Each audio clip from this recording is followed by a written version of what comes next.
আমরা যেটা দেখলাম যে কোনো প্রার্থীর মতো বিএনপির 1700 কোটি টাকার ঋণ খেলাপি নেই, কিংবা শত শত কোটি টাকার ঋণ খেলাপি এবং বিদেশি নাগরিকত্ব, বিদেশে বাড়িঘর নেই। ফলে এবং আমাদের প্রার্থীরা মোস্টলি হয়তো কেউ রিসেন্টলি চাকরিতে জয়েন করেছিলেন, চাকরি ছেড়ে এসে রাজনীতিতে যুক্ত হয়েছেন জুলাই গণঅভ্যুত্থানের পরে।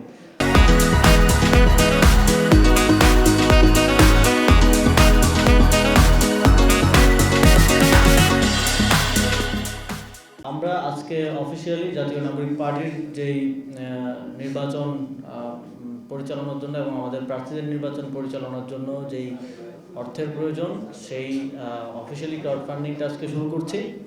আপনারা হয়তো এর আগে দেখেছেন যে আমাদের কোনো প্রার্থী ব্যক্তিগতভাবে করলেও সবাই আমরা প্রায় 90-95 ভাগ প্রার্থী সেন্ট্রালি এই যাতে স্বচ্ছতা এবং জবাবদিহিতাটা এক জায়গা থেকে নিশ্চিত করা যায়, সেজন্য সেন্ট্রালি ক্রাউড ফান্ডিংটাকে আমরা বেশি জোর দিয়েছি।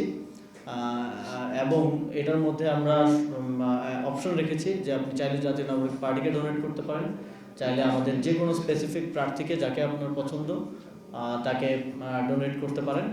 এবং আমরা আমাদের পূর্ব প্রতিশ্রুতি অনুযায়ী আমাদের এই ডোনেশনের কত আসলো, কত গেল, কোন খাতে গেল, সেটা আমরা অডিটের মাধ্যমে আমরা প্রতি বছরই একটা অডিট রিপোর্টের মাধ্যমে এটা প্রকাশ করব এবং দেশবাসীর কাছে সেটা উন্মুক্ত থাকবে।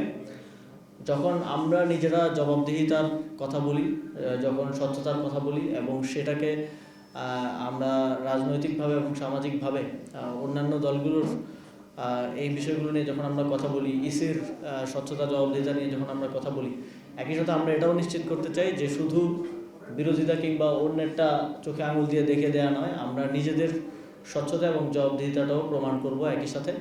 এবং আমরা একটা উদাহরণের মধ্য দিয়ে সেট করব যে বাংলাদেশে আমরা যেটাকে বারবার নতুন বন্দোবস্ত বলছি বা নতুন রাজনৈতিক প্র্যাকটিস বলছি, সেটার উদাহরণ হিসেবে আমরা আমাদের প্রত্যেকটি কাজের মাধ্যমে সেটা দিয়ে যাব।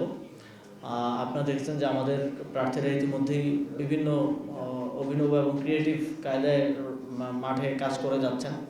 স্বাভাবিকভাবে আমাদের প্রার্থীদের আমরা যেটা দেখলাম যে কোনো প্রার্থীর মতো বিএনপির 1700 কোটি টাকার ঋণ খেলাপি নেই, কিংবা শত শত কোটি টাকার ঋণ খেলাপি এবং বিদেশি নাগরিকত্ব, বিদেশে বাড়িঘর নেই। ফলে এবং আমাদের প্রার্থীরা মোস্টলি হয়তো কেউ রিসেন্টলি চাকরিতে জয়েন করেছিলেন, চাকরি ছেড়ে এসে রাজনীতিতে যুক্ত হয়েছেন জুলাই গণঅভ্যুত্থানের পরে, অথবা কেউ ছাত্র ছিলেন, পড়াশোনা শেষ করেছিলেন, সেই পর্যায় থেকে এসে যুক্ত হয়েছেন। এবং আপনারা আমাদের প্রার্থীদের যদি হলফনামাও দেখেন, সেখানেও দেখবেন যে খুব বেশি কোটিপতি বা খুব বেশি আগে থেকে সচ্ছল হাতে গোনা কয়েকজন ছাড়া আসলে নেই। ফলে আমাদের সাপোর্টটা আমরা মনে করি জনগণের থেকে আসবে এবং আমরা জনগণের জন্য কাজ করি। ফলে জনগণের অর্থনৈতিক পলিসি থেকে শুরু করে প্রত্যেকটি ক্ষেত্রে জনগণের সমর্থন, সহযোগিতা এবং পরামর্শ নিয়ে আমরা সামনের দিনে এগিয়ে যাব এবং আমরা আমাদের দিক থেকে দায়িত্বশীলতা এবং জবাবদিহিতাটা সর্বোচ্চ নিশ্চিত করব। এবং আমি আহ্বান করব বাংলাদেশের জনগণকে আপনাদের মাধ্যমে যে জাতীয় নাগরিক পার্টির যেই প্রার্থীকে আপনার পছন্দ হয় অথবা জাতীয় নাগরিক পার্টিকে আপনারা ডোনেট করুন এবং এই নির্বাচনী যে বৈতরণী সেটা পার হতে সহযোগিতা করুন। এবং আমরা আপনাদের অর্থে, আপনাদের সহযোগিতায়, আপনাদের সমর্থনে নির্বাচিত হলে জাতীয় নাগরিক পার্টির প্রার্থীরা আমরা সংসদে গিয়ে আপনাদের ভয়েসটাই রেজ করব। আমরা যদি অন্যান্য দলের মতো কোনো ব্যবসায়ীর অর্থে কিংবা কোনো ঋণ খেলাপির অর্থে নির্বাচিত হই, তাহলে আমরা সংসদে গিয়েও সেটাই প্র্যাকটিস করার সম্ভাবনা বেশি এবং সেই ব্যবসায়ীদেরই বেনিফিট দেওয়ার সম্ভাবনা বেশি। কিন্তু আমরা যদি আমরা মনে করি যে আমরা জনগণের সমর্থন নিয়ে, জনগণের সহযোগিতা নিয়ে সেখানে যেতে চাই এবং জনগণের প্রতি আমাদের একমাত্র দায়বদ্ধতা থাকুক, সেটা আমরা চাই। তো আমি বাংলাদেশের জনগণের প্রতি আহ্বান জানাবো এবং আপনাদের থেকে এই বিষয়ে সমর্থন চাইব। আপনাদের সকলকে আবারও ধন্যবাদ।